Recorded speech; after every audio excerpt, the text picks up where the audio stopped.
पर्यावरण अध्ययन का ये बुक और ये कितना बेहतर होगा, इस बुक पे चर्चा करेंगे आज। और बुक का वास्तविकता आपको दिखाएंगे। इसमें जो महत्वपूर्ण अध्याय है, जो भी पाठ है, उसके बारे में जानकारी किस प्रकार दिया हुआ है, वस्तुनिष्ठ प्रश्न एमसीक्यू कितना है, गद्यांश किस प्रकार है, सभी चीज़ों को दिखाएंगे। आप सबसे पहले देखिए कि ये किताब है, इसी प्रकार है, कक्षा 6 का है, और इसका कितना पैसा लगता है वो भी आप जान जाइएगा। और ये कितना बेहतर है, आपको लेना चाहिए क्या नहीं प्रवेश परीक्षा के लिए, तो वो भी समझ जाइएगा। 20 प्रश्न पूछा जाएगा, 15 वस्तुनिष्ठ प्रश्न, एक गद्यांश, और उससे 5 प्रश्न बनेंगे, ये पूछा जाएगा। आप यहाँ पर देख सकते हैं इन टॉपिक से प्रश्न पूछने का संभावना है। अब आ जाते हैं पहले पेज पे। यहाँ पर इसी प्रकार वर्णन है। यहाँ पर सारे विषयों का जितना जितना नंबर रहेगा उन सभी को दर्शाया गया है। और इसमें 20-20 को जोड़ के इसलिए दर्शाया गया है क्योंकि इसमें पर्यावरण अध्ययन और रीजनिंग मानसिक योग्यता से संबंधित प्रश्न है। 100 अंक रहेगा, 80 प्रश्न रहेगा, 2 घंटे का समय रहेगा। अब हम लोग आ जाते हैं दूसरे पेज पे जहाँ पर आपका विषय रहेगा, अध्याय कौन कौन सा है जो कि सबसे प्रमुख है, और उसके बारे में किस प्रकार दर्शाया गया है, जो कि समझ में आएगा कितना कितना स्टैंडर्ड तरीके से दिया हुआ है। और हर एक पार्ट का इसमें, जैसे ये प्राकृतिक संसार है तो इससे 3 तरह का वस्तुनिष्ठ प्रश्न बनाया गया है 3 पार्ट में। एक वस्तुनिष्ठ प्रश्न, एक उससे थोड़ा सा और बेहतर, और एक और है जो उससे भी थोड़ा सा बेहतर बनाया गया है, तो उसे भी देखेंगे। प्राकृतिक संसार में जो है परिवहन, भू आकृति, पेड़ पौधे, जंतुओं में विविधता, जल चक्र, आश्रय के प्रकार, प्राकृतिक आपदाएं, ये सारे हैं। दूसरा नंबर आता है मानव शरीर का, देख सकते हैं इसमें भी इस प्रकार का टॉपिक है, देख सकते हैं आप। और तीसरा नंबर है दैनिक जीवन में विज्ञान। वहीं चौथा नंबर है सामाजिक परिवेश।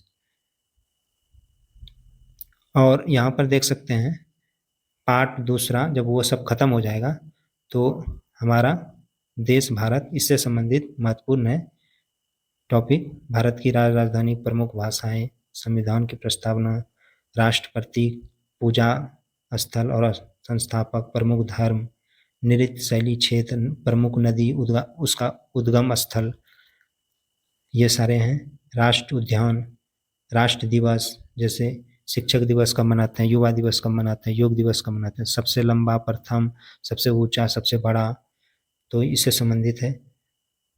इसी प्रकार नीचे देख सकते हैं इन सभी को आप। भारत में विश्व को मिली विभिन्न वस्तुएं और विचार, योग के प्रमुख फायदे, मुद्रा नोट, तो इसी प्रकार है। अब आगे देख सकते हैं, और इसके नीचे गद्यांश को भी देख सकते हैं कि गद्यांश रहेगा पार्ट 4 में। और जब आप सारे पार्ट को पढ़ लीजिएगा जितना ऊपर में दिखाएं, तो उसके बाद आपका पार्ट 3 में टेस्ट योर सेल्फ है, मतलब कुछ प्रश्नों का टेस्ट बनाया गया है। और सेट 1 से लेके 11 सेट तक का टेस्ट के रूप में प्रश्नों को जोड़ा गया है इसमें, तो आपको बहुत सारा वस्तुनिष्ठ प्रश्न मिलेगा। अब यहाँ पर देख सकते हैं कि ये जो है रीजनिंग का प्रश्न है, और इसमें ये बताने का कोशिश किया गया है कि 2007 से 26 तक पूछे गए प्रश्नों का अध्ययनवार संख्यात्मक वर्गीकरण। तो ये जो रीजनिंग का है, जैसे कि यहाँ पर देख सकते हैं कि आप यहाँ क्या है, श्रृंखला या श्रेणी, इससे 26, 25, 24, 23, 22, 21 में कितना संबंधित प्रश्न आया था और किस प्रकार आएगा, आप इससे अंदाजा लगा सकते हैं। दर्पण प्रतिबिंब से संबंधित किस प्रकार कितना प्रश्न है, तो ये सारा दिया हुआ है। उसी प्रकार गणित से संबंधित भी है, गणित से संबंधित भी है। यहाँ पर देखिए 2009 से 26 तक पूछे गए प्रश्न, यहाँ पर आप देख सकते हैं कि किस टॉपिक से कितना प्रश्न आया है और कितना किस टॉपिक से कम प्रश्न आया है, इन सभी चीज़ों को आप जान सकते हैं। अब हम लोग आ जाते हैं पहले अध्याय में, प्राकृतिक संसार। प्राकृतिक संसार में परिवहन से संबंधित आपको इन टॉपिक से रेल मार्ग, सड़क मार्ग, वायु मार्ग, जल मार्ग, इनसे संबंधित जानकारी दिया जाएगा इस पुस्तक के माध्यम से। और उसके बाद वस्तुनिष्ठ प्रश्न होगा। पहले अध्याय का वस्तुनिष्ठ प्रश्न और सभी जानकारी को आप देख सकते हैं, भू आकृति, पौधे, जंतु, जल चक्र, घर आश्रय, प्राकृतिक आपदाएं। प्राकृतिक आपदाएं में भूस्खलन, सूखा, चक्रवात, बाढ़, भूकंप, सभी के बारे में आप जान सकिएगा, आपका फुल रिवीजन होगा। तो यहाँ पर देख सकते हैं आप, पहला पेज उसका निकल गया है। इसमें नदी का यात्रा दिखाया गया है किस प्रकार है, और इधर चित्र बना हुआ है नदी का नाम।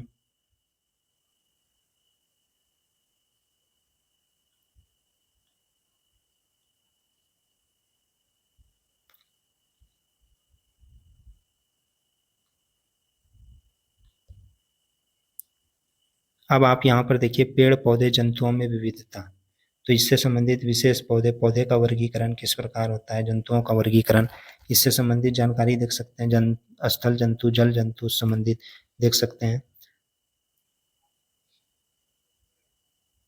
अब यहाँ पर आप देख सकते हैं प्राकृतिक संसार के विषय में थोड़ा सा विशेष जानकारी दिया हुआ है। आवास, जंतु, जल चक्र एवं आपदा, परिवहन एवं भू आकृति, इससे संबंधित दिया हुआ है। अब यहाँ पर परिवहन दिया हुआ है, तो परिवहन के बारे में सड़क, रेल मार्ग, वायु मार्ग जो शुरू में था उसके बारे में आप पढ़ सकते हैं और आसानी से समझ सकते हैं इन चीज़ों को। यातायात के 3 नियम, लाल बत्ती पर रुकना, जेब्रा क्रॉस से पार करना, इस प्रकार दिया हुआ है। इसी से संबंधित वस्तुनिष्ठ प्रश्न आ जाएगा कि जेब्रा क्रॉस होने पर आप क्या करते हैं देखने के बाद, उस स्थिति में वो किसका सिंबल है, वो किसका संकेत है, रोड पे अगर है तो 4 ऑप्शन आपको रहेगा। और भू आकृति देखिए, यहाँ पर जल चक्र के विषय में चित्र के माध्यम से समझाया गया है। और यहाँ पर भी सूर्य का ताप, वाष्पीकरण, संघनन, फिर वर्षा होना, फिर वर्षा के बाद फिर से ये इसका जल चक्र चलते रहता है। फिर उसी प्रकार सूर्य के ताप से वो भाप बनेगा, वाष्प बनेगा, जलवाष्प बनेगा, तो इसी के विषय में दिया हुआ है। अब देखिए यहाँ पर घर के प्रकार, कच्चे घर व पक्का घर, लद्दाख लेह में किस प्रकार घर होता है, असम में किस प्रकार घर होता है, तो इन सभी विषय के बारे में आप जान सकिएगा। और इन सभी को जानने के बाद महत्वपूर्ण तथ्य दिया है, देख लीजिए आप। और इन सभी को जानने के बाद वस्तुनिष्ठ प्रश्न एमसीक्यू शुरू होता है। एमसीक्यू में इसी प्रकार आपको प्रश्न मिलेगा। देखिए यहाँ सड़क परिवहन का साधन नहीं है, स्कूटर, रिक्शा, रेलगाड़ी, बस, तो सड़क परिवहन का साधन नहीं है, सड़क पे कौन नहीं चलता है, तो आप इन चारों ऑप्शन से अंदाज़ा लगा सकते हैं। अब आगे आते हैं, इसी से संबंधित प्रश्न है, इस पाठ का सारा वस्तुनिष्ठ प्रश्न लिए हैं, तो इसको देख सकते हैं आप। ये कितना नंबर तक गया है, 50 नंबर तक। उसके बाद आपका आंसर रहेगा, और उसके बाद ये वस्तुनिष्ठ प्रश्न था। इसी पाठ से है महत्वपूर्ण वस्तुनिष्ठ प्रश्न। महत्वपूर्ण वस्तुनिष्ठ प्रश्न है, तो ये उससे थोड़ा सा और स्टैंडर्ड है और हार्ड कह सकते हैं आप, तो इस प्रकार है। और इसके आगे अगर आएंगे हम लोग, ये यहाँ पर देख सकते हैं कि इतना प्रश्न है टोटल और आंसर दिया हुआ है। अब अति महत्वपूर्ण वस्तुनिष्ठ प्रश्न को देखिए। अति महत्वपूर्ण वस्तुनिष्ठ प्रश्न में इस प्रकार है, माउंट एवरेस्ट पर चढ़ने वाली पहली भारतीय महिला कौन है, ये प्रश्न को देख सकते हैं। असम में भारी वर्षा के कारण घर जमीन से कितने फीट ऊंचे बांस के खंभों पर बनाए जाते हैं, तो ये सब अति महत्वपूर्ण प्रश्न है, देख लीजिए। ये 20 प्रश्न बनाया गया है। अब मानव शरीर आ जाते हैं, तो इसमें भी भोजन के घटक है वसा, प्रोटीन, कार्बोहाइड्रेट, फिर स्वच्छता, इंद्रियां, पाचन तंत्र, श्वसन तंत्र, परिसंचरण तंत्र। अब इसी प्रकार नीचे आप देख सकते हैं कि इस पुस्तक में और क्या क्या है उसके बारे में। ये देखिए, ये पर्यावरण अध्ययन का अगर एनसीईआरटी का किताब निकालिएगा आप, तो वो ये सेम ही सेम मिल जाएगा, तो इन सभी को लिया गया है। और इन सभी का जानकारी भी रहना चाहिए, किससे चबाना चाहिए, किससे पीसना, तो इससे संबंधित वस्तुनिष्ठ प्रश्न बन सकता है। और जब एग्जाम में आएगा तो आपका नंबर कहीं ना कहीं बढ़ेगा। तो यहाँ से एमसीक्यू को देख सकते हैं, 50 प्रश्न है। महत्वपूर्ण वस्तुनिष्ठ प्रश्न को देखिए, जो उससे ज़्यादा महत्वपूर्ण है, मतलब उसको और स्टैंडर्ड बनाया गया है। अति महत्वपूर्ण वस्तुनिष्ठ प्रश्न 20 है। और हर पार्ट में ये नहीं है कि आपको उतना क्वेश्चन ही मिलेगा जितना पहले पार्ट में मिला था, अलग अलग मिलेगा, किसी में कम होगा, किसी में ज़्यादा होगा। दैनिक जीवन में विज्ञान, इससे संबंधित देख सकते हैं, यही सब है पाठ से संबंधित हिस्सा, और इन्हीं से संबंधित जानकारी नीचे दिया हुआ है। यहाँ ईंधन के बारे में आप जरा देख सकते हैं कि ठोस ईंधन, तरल ईंधन, गैस ईंधन, उदाहरण बताएं, फायदे बताएं, नुकसान बताएं। इसी में किसी से वस्तुनिष्ठ प्रश्न बनाया जा सकता है। किसका भंडारण सीमित है, और भी अलग अलग तरह से बनाया जा सकता है प्रश्न को। अब वस्तुनिष्ठ प्रश्न देख सकते हैं, अति महत्वपूर्ण प्रश्न देख सकते हैं। सामाजिक परिवेश में ये सारे पार्ट रहेंगे। राजधानी भारत की विशेषता, राष्ट्र प्रतीक, भूदृश्य, त्योहार, क्रिसमस, ईद, होली, ऋतु, वन, फसलें, कपड़े और रेशे। अब यहाँ पर देखिए ऋतु, बसंत ऋतु है, ग्रीष्म ऋतु है, किस माह में होता है, कौन सा फसल इसके बीच होता है, और भी चीज़ें हैं। मुख्य त्यौहार इसके इस मौसम में कौन कौन सा मनाया जाता है, तो इन सभी को जान सकते हैं। यहाँ पर रेशों के प्रकार देखिए, प्राकृतिक रेशा, कृत्रिम रेशा। प्राकृतिक रेशा का उदाहरण दिया हुआ है, इसके स्रोत दिया हुआ है, ये कैसे बनते हैं, विशेषता, इसका क्या विशेषता है, बनावट, कौन से राज्य में ज़्यादा अधिक होता है, कम बेस। कृत्रिम रेशा को देख सकते हैं, उसी प्रकार उनका भी जानकारी दिया हुआ है। अब कढ़ाई के प्रकार। अब आगे आते हैं, वन लाइनर प्रश्न में आपको ये सब देखने को मिलेगा। सबसे ऊंचा बांध, सबसे ऊंचा दरवाजा, सबसे बड़ा रेलवे परिमंडल, क्योंकि सबसे बड़ा ऊंचा भारत में क्या है, उनसे संबंधित प्रश्न कुछ न कुछ आएंगे। सबसे बड़ा म्यूजियम, सबसे बड़ा प्राकृतिक बंदरगाह, सबसे बड़ी कृत्रिम झील, सबसे लंबी नहर, और भारत की प्रमुख नदियां, उद्गम स्थल कहाँ से निकला है, ये सभी देख सकते हैं। नदियों के किनारे बसे प्रमुख शहर, जैसे बड़े बड़े शहर, पटना, आगरा किस नदी के किनारे है, वाराणसी किस नदी के किनारे है। राष्ट्र दिवस देख सकते हैं आप, पराक्रम दिवस, प्रवासी दिवस, मतदाता दिवस, गणतंत्र दिवस, शहीद दिवस, इन सभी को जान सकते हैं।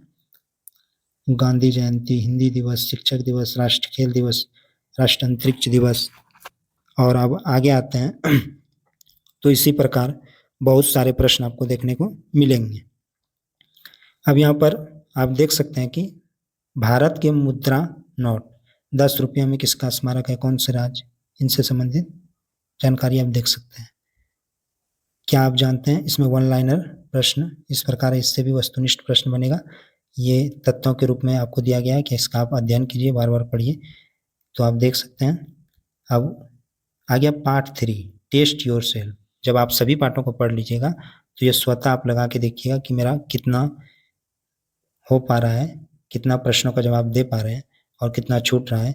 फिर इनसे संबंधित भी प्रश्नों को ध्यान में रखिएगा। तो इसी प्रकार है। अब आ जाते हैं गद्यांश आधारित प्रश्न। तो गद्यांश आधारित प्रश्न, एक गद्यांश आएगा एग्जाम में, जैसे नदी की कहानी है तो नदी के बारे में यहाँ दिया हुआ है, और उसके बाद आप देख सकते हैं 5 प्रश्न हैं। अब ये खत्म हो जाता है, तो इसी प्रकार सारा प्रश्न है।